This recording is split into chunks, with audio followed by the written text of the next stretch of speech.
প্রশংসা আল্লাহ, সে আল্লাহর কৃপায় আমরা তার মসজিদে আসতে পেরেছি এবং তার মসজিদে আসার এবং তোমার নামাজ পড়ার আল্লাহ তাবারক ওয়া তাআলা আমাদের তৌফিক দান করেছেন। তাই আমরা সকলে বলি আলহামদুলিল্লাহ। আর তারপরে দুরূদ সালাম পবিত্র হোক আখরি নবী মুহাম্মদ মুহাম্মদুর রাসূলুল্লাহ সাল্লাল্লাহু আলাইহি ওয়াসাল্লামের উপর সর্বগুরু শান্তি ধারা বর্ষিত হোক। আল্লাহুম্মা সাল্লি আলা ওয়া বারিক আলাইহি। আমি আপনাদের সম্মুখে সূরা ফুরকান থেকে আয়াত তেলাওয়াত করেছি আর তিরমিজি শরীফের যে হাদিস শরীফ তুলে ধরেছি। হাদিস এবং কোরআনকে কেন্দ্রে রেখে আমি আমার সংক্ষিপ্ত জুমাটা আল্লাহ রাব্বুল আলামিন আমাদেরকে যত শোনার পরে আমল করার তৌফিক দান করেন, বলেন আমিন আল্লাহুম্মা আমিন। আজকের বিষয় হচ্ছে ছেলে মেয়ে মাতা পিতার উপর হক। মাতা পিতার কর্তব্য কি আছে, যে আমাদের ছেলে মেয়ে যে রয়েছে এদের হক কি আছে মাতা পিতার উপরে, এই সম্পর্কে আলোচনা হবে।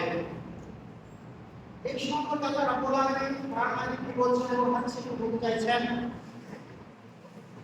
আল্লাহ রাব্বুল আলামিন সর্বপ্রথম বলছেন বিসমিল্লাহির রাহমানির রহিম الذين يقولون ربنا هب لنا من أزواجنا وذريتنا قرة أعين واجعلنا للمتقين إماما।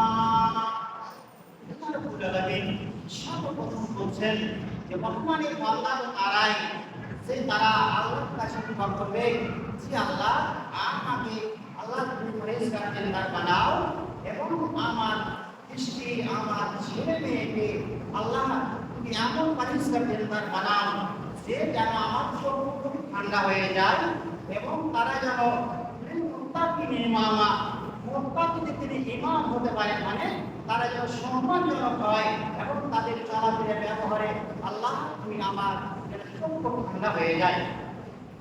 তাহলে সর্বপ্রথম আমাদেরকে দোয়া করতে হবে। তাহলে আমরা যে দোয়া করবো, আমরা সালাত আদায় করবো, দিনের বিধান আমরা পালন করবো, আমরা দোয়া করবো। এই সম্পর্কে হযরত ইব্রাহিম সালাতু সালাম আল্লাহর কাছে দোয়া করছেন, রব্বে হাবলি মিনাস সালিহিন। যে ইব্রাহিম সালাম পুত্র হয়ে গেছেন, স্ত্রী বৃদ্ধা হয়ে গেছে, আল্লাহর কাছে দোয়া করছেন যে রব্বুল আলামিন তুমি আমাকে এমন একটা সন্তান দাও, সেই সন্তানটা যেন কি হয়, পরিষ্কার হয়, সালিহ হয়, মুত্তাকিন হয়। আল্লাহ একটা ছেলে নাম করেছেন, সেই ছেলেটার নাম হচ্ছে হযরত ইসমাঈল আলাইহিস সালাম। সংক্ষিপ্ত কথা, আমি আর আগে বাড়ছি না। তারপরে হযরত জাকারিয়া আলাইহিস সালাম আল্লাহর কাছে দোয়া করেছিলেন। একটা ছোট দুটো কথা বলি যে আপনারা মারিয়ামের অনেক লম্বা কথা শুনেছেন, আমি সেই দিকে যাচ্ছি না। তো হযরত মারিয়াম আলাইহিস সালামের আম্মা নজর করেছিলেন যে আল্লাহ একটা যদি আমার ছেলে হয় আমি মসজিদে আকসার বাইতুল মুকাদ্দাসের খাদিম বানাবো। যাই হোক, ছেলে না হয়ে মেয়ে হয়েছিল, তাই উনি চিন্তা করতেছিলেন যে আমি চাইলাম ছেলে, আল্লাহ হয়ে গেল মেয়ে। আল্লাহ বললেন যে হান্না তুমি চিন্তা কেন করছো, লাইসা যাকারিকা উনসা, সেই মহিলাকে তোমার মেয়েকে তোমার ছেলে বানো, তুমি মসজিদে খাদেমা রেখে দাও। যাই হোক, 6-7 বছর বয়সে খাদেমা রেখে দিলেন, অনেক লম্বা কথা আছে। তো এইবারে খাওয়ার কোন প্রয়োজন আছে, তাকে তো জাগিয়ে দিতে হবে। ওটা গ্রামের মানুষ বাইতুল আকসার সমস্ত মানুষ বলছে আমি জাগিয়ে দেবো, বলছে আমি জাগিয়ে দেবো। একজন মহিলা তো সবাই দিতে পারবেন, তাদের কি সম্ভব নয়। তো জাকারিয়া সালাম হচ্ছেন মারিয়ামের খালু। তো মারিয়াম জাকারিয়া সালাম মনে করছে আমি যদি জাগিয়ে দিই, গ্রামের মানুষ মনে করবে তার নিজের মানে ভাইরা তো তার জন্য জাগিয়ে দিয়ে দিল। যাই হোক, আল্লাহ পাক বললেন যে একটা লোকের কলম বানাও আর ওই সমুদ্রে ডালো, সমুদ্রে মানে ছাড়ো, যার কলম বোঝানো যাবে সেই মালিকটা জাগির পাবে, আর যার কলম ফাটিতে যাবে সে জাগির পাবে না। সবাই লোকের কলম বানিয়ে সমুদ্রে ওই আপনার ছাড়া হলো, সমস্ত মানুষের কলমগুলি ভাটিতে গেল, জাকারিয়া সাল্লামের কলম বুঝানে চলে গেল। সবাই বুঝে গেল যে হযরত জাকারিয়া সাল্লাম এই মারিয়ামের জাগির পাবে। যখন একদিন ব্যতিক্রম, একদিন খাওয়ার আনতে লেট হয়ে যায়, তাই মারিয়াম সাল্লাম সাজদায় পড়ে আছেন। জাকারিয়া সাল্লাম দেখছেন যে মারিয়াম সাল্লাম সিজদায় পড়ে আছেন, বিভিন্ন রকমের ফলমূল খাওয়া রাখা আছে সামনে। জাকারিয়া সালাম বলছেন, ইয়া মারিয়াম আন্না লাকা হাযা, এই যে বিভিন্ন ফলমূল, এখন জামের ফল সময় নয়, জাম ফলের সময় নেই, এখন আঙুর ফলের সময় নেই, আর এখন জাম ফল আঙুর ফল বেমৌসুমী ফল কোথায় পেলে? তখন মারিয়াম সালাম বলেছিলেন, ওয়া মিন ইন্দিল্লাহ, এগুলি আল্লাহর পক্ষ থেকে এসেছে, এগুলি এই ফলমূল আল্লাহর পক্ষ থেকে এসেছে। তাই জাকারিয়া সালাম উঠে গেলেন। তাই যে আল্লাহ রাব্বুল আলামিন যদি এই সময় এই ফল নেই, সেই সময় আল্লাহ ফল দিতে পারে, আল্লাহ একটা সন্তান দিতে পারে না? তাই জাকারিয়া সালাম দোয়া করলেন, রব্বা হাবলি মিন লাদুনকা যুররিয়াতান তাইয়্যিবা ইন্নাকা সামিউদ দুআ। আল্লাহ, তুমি আমাকে এমন একটা পবিত্রময় সন্তান দান করো, যে সন্তানটা সে পবিত্র হয়, আল্লাহ ওয়ালা হয়। আল্লাহ বলে, ইন্নাহু সামিউদ দুআ সামিউল আলিম। আমি হযরতে জাকারিয়া সালাম দোয়া কবুল করেছিলেন। দেখেন, নামীরা আল্লাহর কাছে চাইছিল, আর আমাদের মতো হতভাগা মানুষ তারা মাজারে যে চায়, পীরের কাছে চায়, তারা সেখানে বলে খাসা বাবা দাও, মাজারে গেলে খাসা বাবা দাও, তার কোনো ফলন নাই। জাহান্নামে জান্নাতে বা কবরে এসে আপনার কবরে আপনার আযাবে লিপ্ত আছে, তার কোনো ঠিক নাই। আর হাজারো লাখ বাড়ি সেই মাজার বানিয়ে তারা চায়। শিরিক বলছে, আমি কতদিন বলছিলাম শিরিকের অনেক কথা আছে, কিন্তু সময় তো অল্প। যাই হোক, তো কিনারা আল্লাহ চেয়েছেন, আমার চাইতে হবে। মনে করেন আপনার একটা ছেলে হলো কিংবা মেয়ে হলো, প্রথম কাজ আপনার কি? আপনি কি করবেন? আল্লাহ রাসূল বলছেন, কুল্লু গুলামিন রাহিনুন বিআকিকাতিহি কুতুবাইয়া মা সামা আয়ুসাম্মা ফিহি ওয়া ইউলামু রাসাহু। আল্লাহ রাসূল বললেন, যখন তোমার একটা ছেলে কিংবা মেয়ে দুষ্ট হবে, সর্বপ্রথম কি করবে? তার তাহানিকা করবে। তাহানিকা মানে গ্রামের মধ্যে আপনি মনে করছেন যেই লোকটা পরিষ্কার আল্লাহওয়ালা, তার মধ্যে খেজুর চাপিয়ে ওই বাচ্চাটার তালুকে দিয়ে দেন, প্রথম কাজ। এইবারে যখন 7 দিন হয়ে যাবে, তখন কি করেন? তার আকিকা দেন। কেন? আল্লাহ রাসূল বলেছেন, প্রত্যেকটা সন্তান ছেলে মেয়ে মানে পর্দার উপরে হয়, পর্দা থাকে আকিকার সঙ্গে, পর্দা থাকে মানে তার ধার থাকে আকিকার সঙ্গে। যতক্ষণ পর্যন্ত আকিকা না দিয়েছেন, ততক্ষণ পর্যন্ত ওই বাচ্চাটা মানে ধারের উপরে আছে। যখন আপনি আকিকা দিলেন, পর্দা সরে হয়ে গেল, ধারটা সরে হয়ে গেল। মনে করেন আল্লাহ আপনাকে উপহার দিয়েছে। একটা উদাহরণ দিন, আপনার বাড়ির পাশে একজন মহিলা, একজন মেয়ের বিবাহ লেগেছে, আপনি একটা কলসি দিলেন। তারপরে আপনার একটা মেয়ে আছে, আপনি বিবাহ সময় এসছে, তখন ওই পড়াশোনা করছে যে আমাকে একটা কলসি দিয়েছে, মানে আমার ধার আছে, পর্দা আছে, আমাকে সই করতে হবে। তখন আপনি একটা কলসি মানে থালা কিনে দিচ্ছেন কিনা? কলসি না হলে আপনি থালা দিলে বদলা দিলেন। আল্লাহ পাক একটা আপনাকে এমন নিয়ামত দান করলে, একটা ছেলে কিংবা মেয়ে, তার বদলে আপনি কি দেবেন? তার বদলে আপনাকে আপনাকে দিতে হবে। ছেলে হলে 2টা খাসি কিংবা ছাগল, আর মেয়ে হলে একটা খাসি কিংবা ছাগল দিতে হবে। কতদিন দিতে হবে? 7 দিন দিতে হবে। আমরা যে 14 দিনে মুসলিম, এটা আছে ঠিক, কিন্তু হাদিসটা ঠিক এবং কমজোর। 7 দিন থেকে উত্তম, এই 7 দিন আপনাকে কি করতে হবে? আকিকা দিতে হবে। তাই আমি দেখছিলাম আপনার শরীয়ত মুহাম্মদের একটা কিতাবে, যে ওখানে দেখছেন যে কেউ যদি বলে মনে করে যে তার বাপ মা আকিকা দিতে পারেনি, মনে করে নিজে নিজে আকিকা দিব, তাহলে দিতে পারে। তবে এটা ফরজ নয়, এটা তো সুন্নাহ। বলে কেন? যে আকিকার গুরুত্ব বুঝতে গিয়ে যে তাহলে আমি এখন হারের মধ্যেই আছি, আমার যেহেতু আকিকা হয়নি, কিন্তু এটা ফরজ নয়, আমার হবে না। তো প্রথম কাজটা হলো কি? যে তাহানিকা করা। 2 নম্বরে তার আকিকা দিতে হবে 7 দিনে। এবং ওই সাম্মা, তার নামটা ভালো রাখতে হবে, তার নামটা সুন্দর রাখতে হবে। এটা হচ্ছে আপনার কর্তব্য, আপনার ছেলের মানে আপনার কর্তব্য ছেলের উপরে। আপনার নামটা সুন্দর রাখতে হবে ওই ছেলে, এবং আপনাকে কি করতে হবে? 7 দিন আকিকা দিতে হবে। বুঝা গেল? 7 দিন আকিকা দিতে হবে। তারপর আল্লাহ রাসূল বলেছেন, মা ওয়ালাদা লাহু ওয়ালাদুন হাল ইউসরি ইসমাহু আত্তাবাহু ওয়া ইযা বালাগা হাল ইউসাব্বিহু ওয়া ইন বালাগা ওয়া লাম ইউসাব্বিহু হাসাবা ইসমান আইনামা ইসমু আলা আবিহি রাওয়াহু তিরমিজি। আল্লাহ রাসূল বলেন, যখন তোমাদের ছেলে কিংবা মেয়ে ভূমিষ্ঠ হবে, তখন তার নামটা সুন্দর রাখবে এবং আত্তাবাহু, তাকে আদব দিতে হবে। আমরা তো নিজেও বেয়াদব, আমার ছেলেদের উপর বেয়াদব। আদব দিতে হবে, শিক্ষা দিতে হবে। শিক্ষাটা কি দিতে হবে? কোন শিক্ষা দিতে হবে? সুবহানাল্লাহ। আল্লাহ রাসূল বলেন, নামে। কথা বলতে খুব গুরুত্বপূর্ণ করে শুনবেন। আপনি দিকে তাকাচ্ছেন, আমার দিকে তাকান। আপনি হাসছেন, কথা বলছেন, কথা বলা হারাম, আপনি গুনাহগার। আল্লাহ রাসূল হাদিস আছে যে কেউ যদি ফুটপাত চলাকালীন একটা মানুষ ইশারা করে একটা ফ্যাক্টরি এখান থেকে করে জাহান্নামের জায়গা বানিয়ে নিলে কত সহজ কথা নয়, কত সহজ কথা নয়। কথা বলতে হচ্ছে যে আপনি কথা বলতে পারেন না, ইশারা করতে পারেন না, আপনি হাসছেন মনে, আপনি এদিক তাকাচ্ছেন মনে, আপনাকে ইমামের দিকে তাকাতে হবে এবং শুনতে হবে। এই দেখেন ঘুমাইছে, সারাদিন ঘুমাইনি, রাত্রে ঘুমাইনি, আর ঘুমায় মসজিদে ঘুম পড়ে। কিছু মশালি ঘুমাইতে আসে মসজিদে, নামাজ পড়তে আসে না। এরা জীবনও এরা হেদায়েত পাবে না। ফাটানো বাবার করবে যদি আপনি একটা শিশির আপনার মুখে যদি টিভি লাগিয়ে দিয়ে চকিটা ঢালেন, বাইরে দিয়ে চলে যাবে, ভিতরে যাবে না। মানে আল্লাহর মোহন মেরে গেছে, আপনি যেভাবে বলে শুনবে না। যাক, আল্লাহ তাকে হেদায়েত করুন, আল্লাহ হেদায়েত দান করুন। আল্লাহ আমিন। তো কথাটা আমি কি বলতে চাইছিলাম, আল্লাহ রাসূল বলছেন আপনি আপনার ছেলেকে আপনার মেয়েকে সর্বপ্রথম এই শিক্ষাটা দিবেন, যখন সেই কথা বলতে শিখবে, আল্লাহ রাসূল বলছেন ওই ছেলেটার মধ্যে ওই মেয়েটার মধ্যে সর্বপ্রথম যে কথাটা, যে বাক্যটা বের হবে, সেই বাক্যটা হবে লা ইলাহা, বলে লা ইলাহা ইল্লাল্লাহ। আল্লাহ রাসূল বলেন ওই বাচ্চাটার মুখে সর্বপ্রথম যে শব্দটা বের হবে সেটা হবে কি লা ইলাহা ইল্লাল্লাহ। আফসোস লাগে, একজন মহিলা পেটে থেকে মোবাইল দেখে বাচ্চা, রাত্রি মোবাইল, বাচ্চা হয়ে গেল, এখন কাটা কাটা কাটা হাতে মোবাইল দিয়ে দিলাম, যখন নাচ গান ডান্স সব শিখছে ওই বাচ্চা। বলেন দেখে ওই বাচ্চা কোনোদিন আদর্শবান হতে পারে? কোনোদিন আদর্শবান হতে পারে না। শিক্ষা কাকে বলে? দোয়া।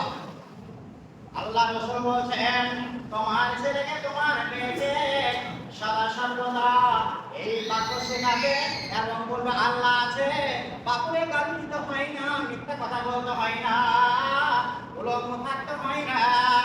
দুঃখ লাগে বর্তমান সমাজ আমরা পর্দা তো ভুলে গেছি।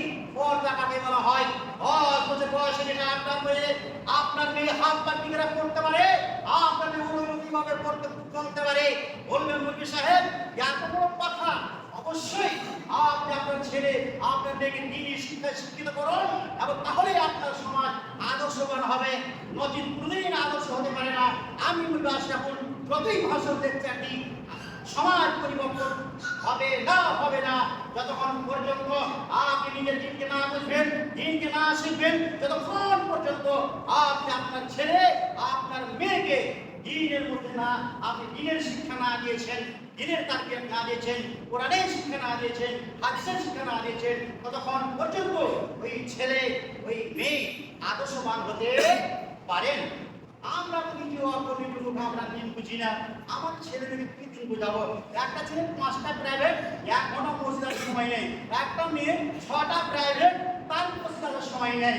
আরে ভাই বলুন, দিনের দুনিয়ার ইংলিশ বাংলা দুনিয়ার শিক্ষা যদি না করে গুনাহগার হবে? গুনাহগার হবে না। কিন্তু দিনের শিক্ষা যদি শিক্ষিত না করেন আপনার ছেলে মেয়েকে, তাহলে আপনি গুনাহগার হবেন। কারণ হলো 1 নম্বরে শিক্ষাটা ফরজ। ইসলামের দিন হচ্ছে 5টা।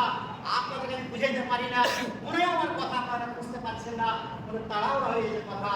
দিনের দিন হচ্ছে 5টা, আর যদি 1 নম্বরে শিক্ষা আল্লাহর সমাজে তারা বলতে পারি যখন আলা কুল্লি মুসলিম, প্রত্যেক নর এবং নারীর উপরে দিনের শিক্ষা করা ফরজ।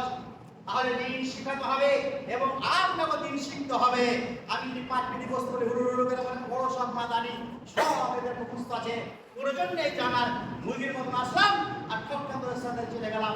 কথাটা তো বলা হচ্ছে আলহামদুলিল্লাহ, আল্লাহ কৃপা আল্লাহ দয়াতে আমার বড় মেয়ে আরেমা এবং ছোট মেয়ে আমার হাফিজা আলহামদুলিল্লাহ বাড়ি আপনার ক্ষমতা নিয়ে মাথার কাপড় ঢেলে দিতে পারেন।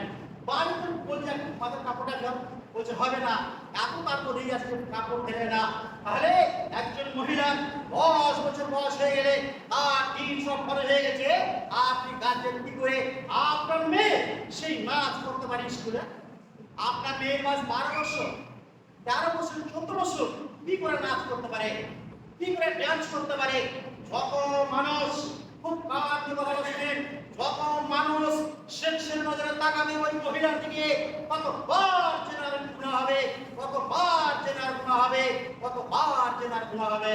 সম্মানিত উপস্থিতি, আর সমস্ত পাপ আসাবা ইসমান, আমি জানিস করেছি আরে আসাবা ইসমান ইসমহু আলা বিহে, সমস্ত পাপ সমস্ত গুনাহ ওই আপনার পিতার উপরে আসবে। আমি বলেছি হাদিস এবং কোরআন ছাড়া দলিল আপনাদের জানা আছে, এর কথা বাইরে বলবো না ইনশাআল্লাহ। আমার একটা ওয়াদা, ব্যক্তিগত কথা বলা আমার অনেক ভুলে হয়ে যায়, বিবাহ করা ছিল ভুলে যাচ্ছে, মানে বারো কথাই বলতে পারি না। হাদিস এবং কোরআনের মধ্যে নাক কথা থাকবে। তাহলে আপনাকে 10 বছর বয়স হয়ে গেছে, আপনার হাফ প্যান্ট পরা চলবে না। কান দিয়ে শুনুন, আপনাকে পায়জামা ঢিলা রাখা হতে হবে এবং এখান থেকে আপনার সেই ফরক হতে হবে। আর সেই খালি মাথায় চলবে না, স্কুল যাবে। এটা আমাদের দুঃখজনক, এই গ্রামের যে একটা ভারী স্কুল আপনার এলাকাতে নেই এবং ইসলামী ঢাকির স্কুল এখানে নাই, সব হিন্দু পড়ে স্কুল, হিন্দু রাষ্ট্রে বাস করি, তারা নাচ শিখে গান শিখে আর ওই দেশে আমাদের ছেলে মেয়ে চলে।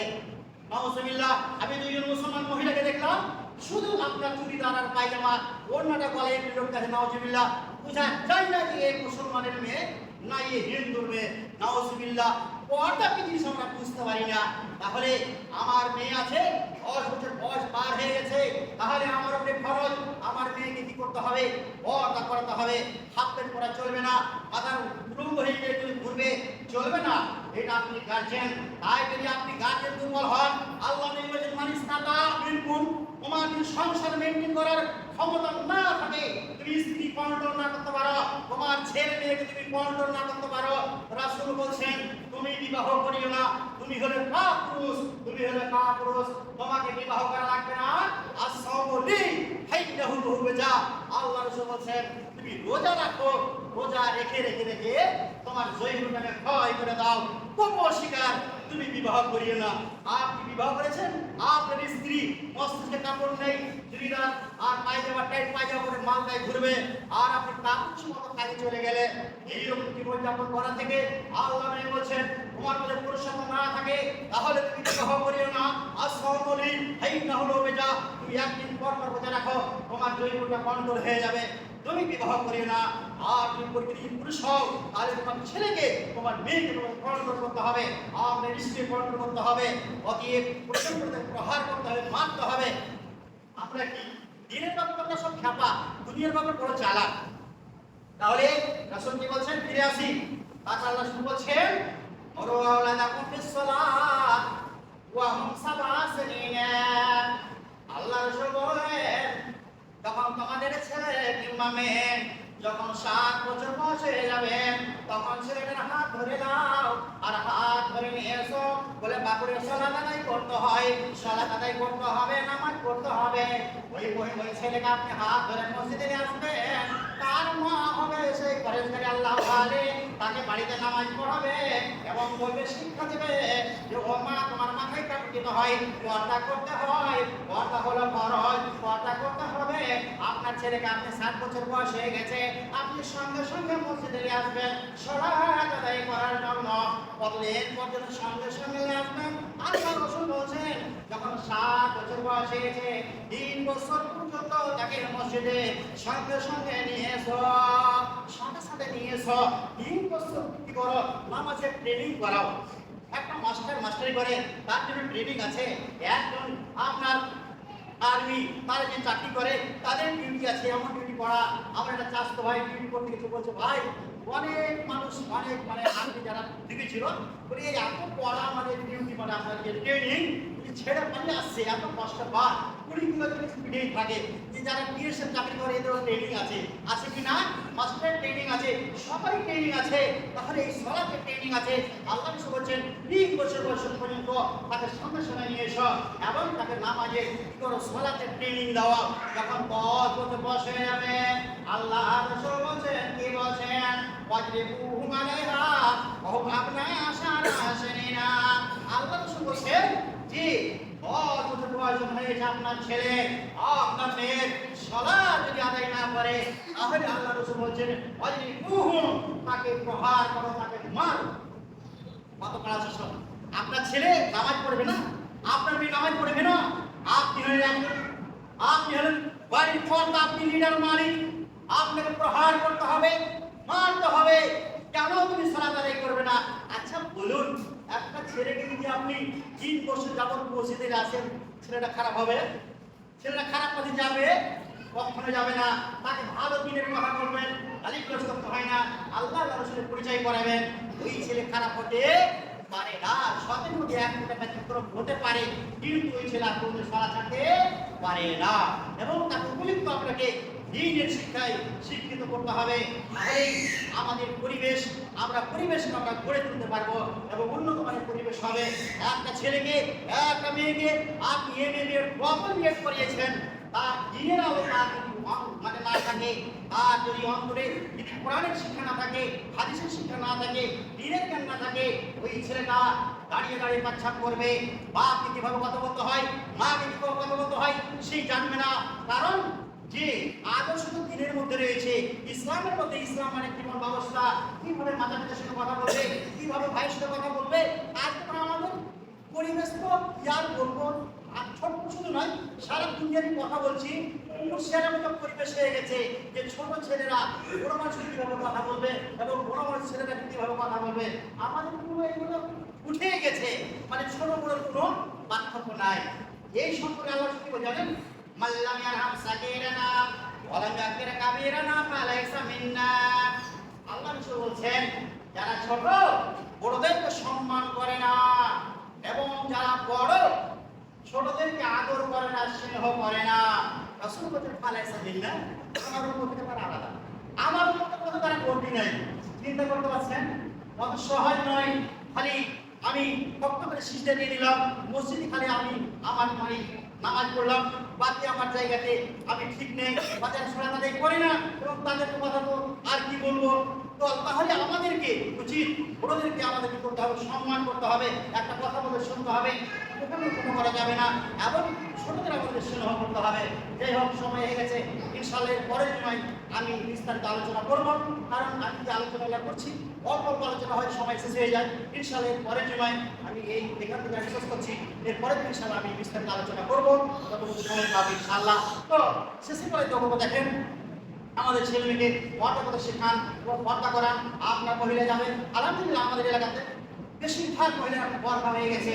এই যে আপনি মহিলা আমাদের শহর পর থেকে প্রায় মহিলা বরখা ছাড়া বের হয় না বাড়ি থেকে।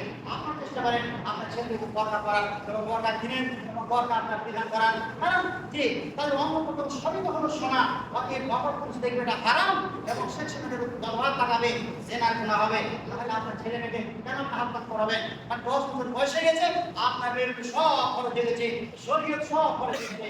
বাচ্চাকে পর্দা করতে হবে, সালাত আদায় করতে হবে, দ্বীনের কানুন মেনে চলতে হবে। আল্লাহ তাবারক ওয়া তাআলা যাতে আমাদের পর্দা বুঝার এবং বুঝে যেন আমার ছেলেদেরকে আমরা যেন সেই পর্দার কথা সঠিকভাবে বলতে পারি এবং পর্দার জন্য আল্লাহ আমাদের ছেলে মেয়েকে পড়ার তৌফিক দান করেন। বলেন আমিন, আল্লাহু আমিন। এবং আল্লাহ রাব্বুল আলামিন যাতে আমরা আমাদের ছেলে মেয়েকে দ্বীনের উপযুক্ত শিক্ষায় আমরা শিক্ষিত করতে পারি। বলেন আমিন, আল্লাহু আমিন। একটা কথা বলি যে তাহলে সাহেব দুনিয়ার শিক্ষা নাজেল না হারাম? হারাম বলছি না। আপনি 5টা প্রাইভেট না দিয়ে আপনি একটা প্রাইভেটে আর একটা সময় একটা ঘন্টা আপনি বসতে পারেন দ্বীনের শিক্ষা করার জন্য। আল্লাহ রাব্বুল আলামিন আমাদেরকে দ্বীনের শিক্ষায় শিক্ষিত করা আমাদের ছেলে মেয়েকে তৌফিক দান করুন। আমিন, আল্লাহু আমিন। ইন্নাল্লাহু